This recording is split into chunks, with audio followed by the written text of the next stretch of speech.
ಹಾಡು ಮುಟ್ಟದ ಸೊಪ್ಪಿಲ್ಲ, ನಿನ್ನ ಮೆಚ್ಚದವರ್ಯಾರಿಲ್ಲ.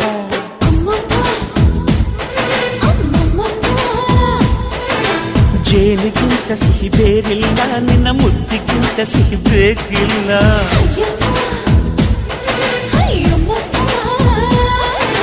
ಕಣ್ಣು ಕುಕ್ಕುವ ಬೆಚ್ಚಿ ಬೀಳುವ ಅಂದವಾದ ಹೆಣ್ಣು, ರುಚಿ ರುಚಿಯ ಬಾಯಿ ಚಪ್ಪರಿಸ ಸಿಹಿಯಾದ ಹೆಣ್ಣು.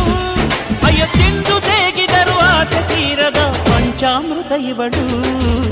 ಅಮ್ಮಮ್ಮಮ್ಮಮ್ಮೋ ವಯ್ಯಾರಮ್ಮಮ್ಮಮ್ಮೋ ಅಮ್ಮಮ್ಮಮ್ಮಮ್ಮೋ ನೀ ಸಿಂಗಾರಮ್ಮ.